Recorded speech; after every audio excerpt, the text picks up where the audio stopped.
मात्र 100 रुपए लेता था। हाँ, सिर्फ 100 रुपए में आपको उस किनारे ले जाऊंगा मैं। 100 रुपए? इतने कम? चलो बढ़िया है।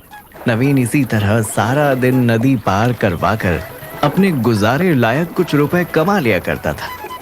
रोज इतने कम लोग आते हैं कि सिर्फ 500-600 रुपए दिन का ही हो पाता है। खैर कोई बात नहीं, खर्चा तो चल ही रहा है। हालांकि नवीन की माँ इस बात को लेकर चिंता जताती रहती थी। इतने रुपए हम दोनों के लिए तो काफी हैं, लेकिन तेरी शादी होने के बाद तो तुझे ज्यादा कमाना पड़ेगा ना बेटा। शादी होने के बाद तो ज्यादा कमाना ही पड़ेगा, लेकिन अब इसके लिए मैं करूं क्या? वो मुझे पता होता तो मैं तुझे पहले ना बता देती। अब तू सोच क्या करना है, लेकिन कुछ ऐसा कर कि अच्छे से कमा सके और जल्दी शादी कर सके। ठीक है माँ, मैं कुछ सोचता हूँ। माँ की बात नवीन को सोचने पर मजबूर कर देती है।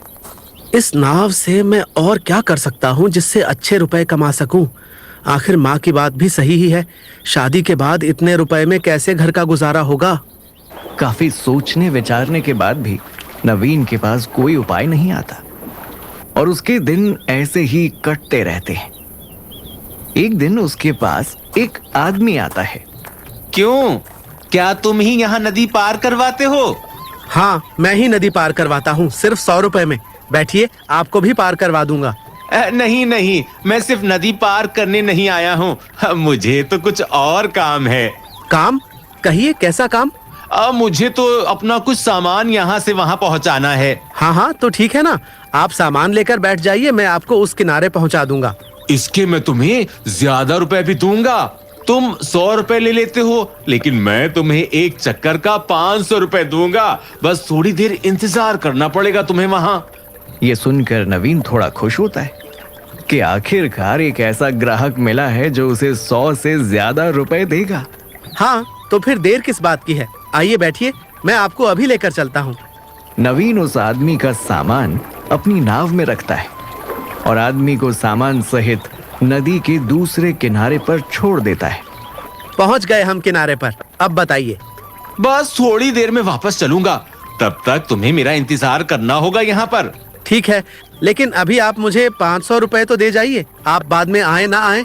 ये लो 500 रुपए। वो आदमी नवीन को 500 रुपए देकर चला जाता है। नवीन बहुत खुश होता है। ऐसा लग रहा है जैसे भगवान ने मेरी परेशानी का उपाय भेजा है।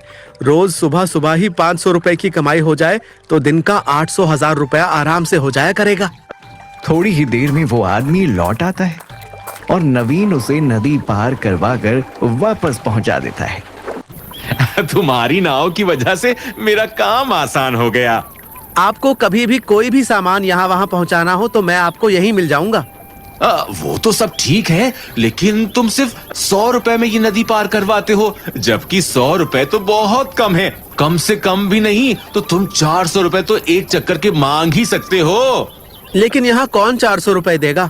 क्यों, मैंने तुम्हें आज 500 रुपए नहीं दे क्या? वो बात अलग है कि मैंने तुम्हारे बारे में भी सोचा कि तुम नदी पार करने में इतनी मेहनत करोगे, फिर मेरे लिए थोड़ी देर इंतजार करोगे और वापस मुझे लेकर जाओगे। इन सब में तुम्हें सुबह से दोपहर हो जाएगी, यानी कि तुम्हारे 500 रुपए तो बनते ही हैं। लेकिन हर कोई मेरी तरह नहीं होगा। कुछ लोग 100 रुपए में नदी पार भी कर लेंगे, फिर 100 रुपए में वापस भी आ जाएंगे और तुम इस तरह दिन में 2 से 3 चक्कर ही लगा पाओगे और फिर ये काम मुश्किल भी तो होता है ना। हाँ, आप बात तो सही कह रहे हैं। हर कोई आपकी तरह मुझे ईमानदारी के रुपए नहीं देगा। बस अब बाकी तुम खुद ही समझो, मैं अब चलता हूँ। आदमी के जाते ही नवीन इस बात को लेकर सोचता है। ये सही कह रहे थे, मेरा काम मुश्किल है, वरना ये मुझे 500 रुपए क्यों देते? शायद मैं ही अपने काम को और अपनी मेहनत को समझ नहीं रहा हूँ। अगले दिन से ही नवीन नदी पार कराने के 100 रुपए से बढ़ाकर 200 रुपए कर देता है और अब आने वाला ग्राहक उससे कहता है, हम पता करके आए हैं, सबने कहा है कि नदी सिर्फ एक ही इंसान पार करवाता है और वो बहुत कम दाम लेता है, सिर्फ 100 रुपए। हाँ जी, पहले मैं 100 रुपए ही लेता था, लेकिन अब 100 रुपए से काम नहीं चलता, अब मैं 200 रुपए लेता हूँ। ठीक है भाई, अब यहाँ से लौट थोड़ी ना जाएंगे, तुम 200 रुपए ले लेना। इसी के साथ नवीन की रोज की कमाई बढ़ जाती है। पहले जहां वो दिन का 500 से 600 रुपए कमाता था, वहीं अब दिन का कम से कम 1000 रुपए कमा लिया करता था। नवीन ये बात अपनी माँ को बताता है। अब चिंता मत करो माँ, अब रुपए अच्छे आने लगे हैं। मैंने दाम बढ़ा दिए हैं। वैसे भी 100 रुपए बहुत कम थे। वो सब तो ठीक है, लेकिन दूसरों की जरूरत का भी ध्यान रखना। कभी कभी किसी के पास कम रुपए हो तो भी उसे नदी पार करा देना। माँ आप भी, अभी तो मैंने कुछ कमाना शुरू किया और अभी से तुमने मुझे सुनाना शुरू कर दिया। मेरा मतलब वो नहीं, मैं तो बस ये चाहती हूँ कि तू कमाई के साथ साथ अच्छे इंसान की तरह भी सोचे, सिर्फ लालच तेरे मन में ना आए। ठीक है माँ। नवीन का जीवन अब इसी तरह चलता रहता है। एक दिन फिर वही आदमी नवीन के पास आता है। और भाई कैसा चल रहा है सब कुछ? रुपया बढ़ा दिया तुमने कि नहीं बढ़ाए? अरे आपने इतनी अच्छी बात समझाई मुझे और मैं फिर भी उसे नहीं मानूंगा। मैंने तो रुपए बढ़ाकर 200 कर दिए हैं। ठीक है, तुमने कुछ रुपए तो बढ़ाए। चलो अब मुझे नदी पार करवा दो। नवीन आदमी को नदी पार करवाता है और उसका काम हो जाने पर उसे वापस ले आता है। आदमी नवीन को फिर से 500 रुपए देता है। आपके 500 रुपए देने की वजह से ही मुझे पता चला है कि मेरे काम की कीमत क्या है। अरे तुम्हारा काम आसान थोड़ी है ना। अच्छा हुआ जो तुमने अपने काम और अपनी मेहनत को समझा। इसी तरह अपनी कीमत बढ़ाते रहो। मैं चलता हूँ। अब धीरे धीरे नवीन के मन में रुपए को लेकर लालच बैठने लगता है।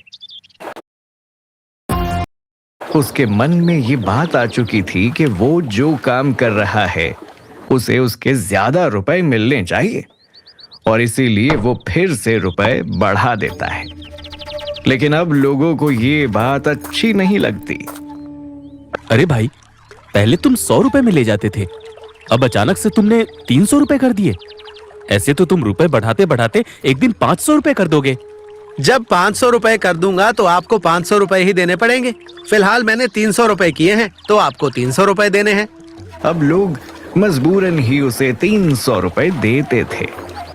नवीन की बढ़ती कमाई से उसकी माँ खुश तो थी, लेकिन वो नवीन को लालच से दूर रखना भी चाहती थी। बेटा, अच्छी बात है कि तू पहले से अच्छा कमा रहा है, लेकिन हो सकता है कि कोई इंसान किसी जरूरत में हो और उसके पास 100 रुपए ही हो। फिर तू उसे नदी पार नहीं कराता क्या? नहीं माँ, सिर्फ 100 रुपए में तो बिल्कुल नहीं।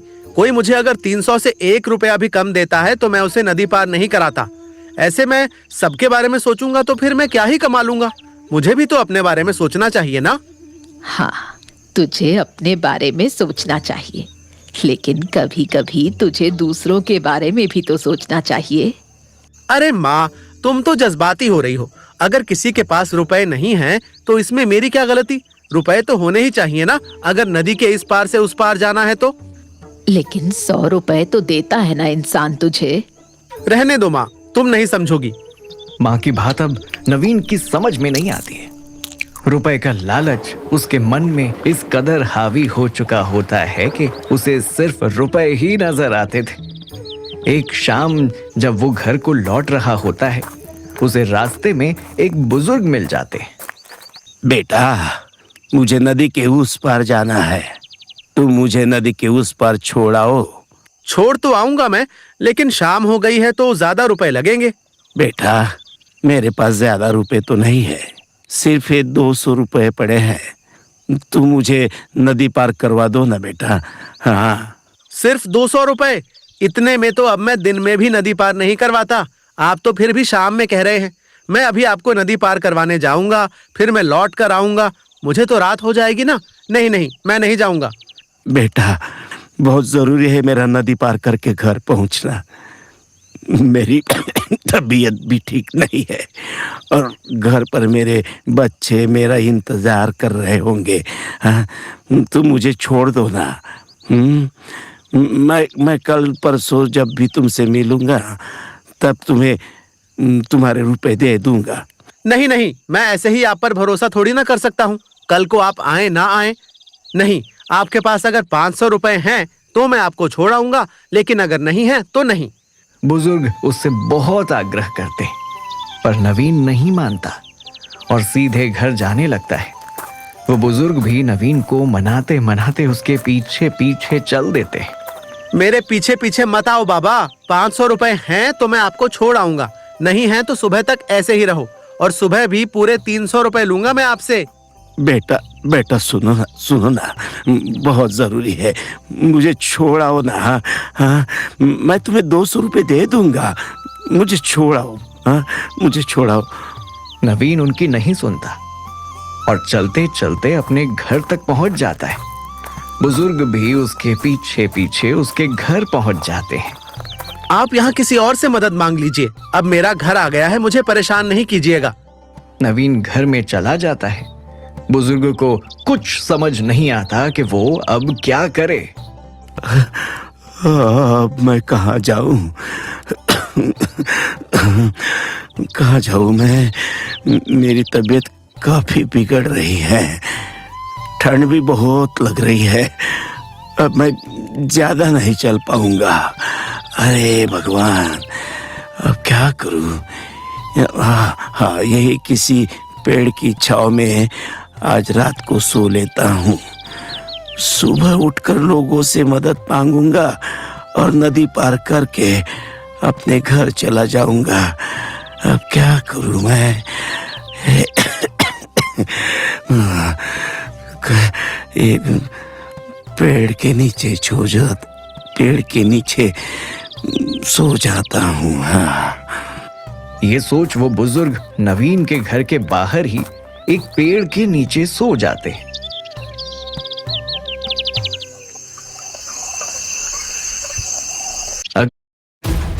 नवीन की माँ सुबह उठकर जब बाहर आती है तब वो चौंक जाती है। ये कौन है जो हमारे घर के बाहर ही सो रहा है? मैं इसे जगा कर देखती हूँ, न जाने किस परेशानी में हो ये। नवीन की माँ उस बुजुर्ग को जगाती है और वो बुजुर्ग उठते ही नवीन की माँ से कहता है, अरे सुबह हो गई, भगवान का लाख लाख धन्यवाद है जो ये रात तो कट गई। आप कौन? ये तुम जिसके घर के बाहर सो रहे हो वो मेरा ही घर है, लेकिन तुम कौन हो? मैं इस गांव में छोटा सा काम करता हूँ, और हाँ, नदी पार दूसरे गांव में रहता हूँ। कल काम करते करते मुझे देर हो गई थी और तबीयत भी कुछ खराब हो गई थी। हाँ, और तो और मेरे पास सिर्फ 200 रुपए ही पड़े थे, तो मैंने उस नाव वाले से कहा कि मुझे नदी पार करा दे ताकि मैं घर चला जाऊं, कहीं मेरी तबीयत ज़्यादा बिगड़ जाए तो। लेकिन नहीं, उसने मुझसे 500 रुपये मांगे और बोला कि मैं इससे कम रुपए में तुम्हें नदी पार नहीं कराऊंगा। मैं उसके पीछे यहाँ तक आ गया और वो इस घर में चला गया, तो मैं भी यही सो गया रात को। क्या करता नहीं? हाँ, सोचा कि अगली सुबह कुछ लोगों से मदद मांग लूंगा और गांव वाले से कुछ रुपए लेकर नदी पार कर लूंगा। ये सब सुनकर नवीन की माँ को बहुत बुरा लगता है। वो तुरंत ही नवीन को बाहर बुलाती है। नवीन आते ही उनसे कहता है, क्या हुआ माँ, आज तुमने मुझे जल्दी उठा दिया? हाँ बेटा, इससे पहले कि और देर हो जाए मैंने सोचा तुझे उठा ही दिया जाए। क्या हुआ? और ये आदमी यहाँ क्या कर रहा है? तुझे पता है इनकी तबीयत खराब थी, लेकिन फिर भी तूने इन्हें नदी पार नहीं कराई। इनके घर वाले इनका इंतजार करते करते परेशान हो रहे होंगे। हाँ माँ, बात तो ठीक है, लेकिन इनके पास रुपए ही नहीं थे। सिर्फ 200 रुपए दे रहे थे ये मुझे, जबकि 200 रुपए तो मैं लेता ही नहीं हूँ। बेटा, कल को अगर मैं कहीं बेहोश हो गई तो तुझे क्या लगता है वहाँ के लोग मेरी मदद करेंगे? करेंगे, क्यों नहीं करेंगे? अरे उनको मैं रुपए दे दूंगा। और तेरे पास रुपए कम पड़ गए फिर? तो मैं लोगों से कहूंगा कि मेरी मदद करें। तुमसे बढ़कर मेरे लिए कुछ भी नहीं है माँ। हो सकता है इस आदमी के परिवार के लिए ये भी वही जगह रखते हो, लेकिन अपने लालच में तूने इन्हें नदी पार नहीं करवाई। ये सारी रात यहाँ फंस गए और अपने परिवार के पास नहीं जा सके। ये तो बहुत गलत किया बेटा तूने। माँ की बात नवीन के मन में घर कर जाती है। उसे अब समझ आता है कि उससे कितनी बड़ी गलती हो गई है। बहुत बड़ी गलती हो गई है मुझसे माँ, बहुत बड़ी गलती। मैं अब ऐसी गलती कभी नहीं करूंगा और मैं इन्हें अभी नदी पार करवाकर इन्हें इनके घर छोड़कर आऊंगा और 1 रुपया भी नहीं लूंगा। अरे नहीं नहीं बेटा, मैं तुम्हें 200 रुपए दे दूंगा। हाँ, 200 रुपए दूंगा ना। हाँ। ऐसा मत कहिए, माना मेरे बेटे से गलती हुई है, मगर अब वो अपनी गलती सुधार रहा है। आपको उसे कुछ देने की जरूरत नहीं है, वो आपको घर छोड़ाएगा। हाँ, अब आप चलिए मेरे साथ। नवीन उन बुजुर्ग को नदी पार करवाकर उनके घर छोड़ देता है और उस दिन से नदी पार कराने के रुपए भी कम कर देता है।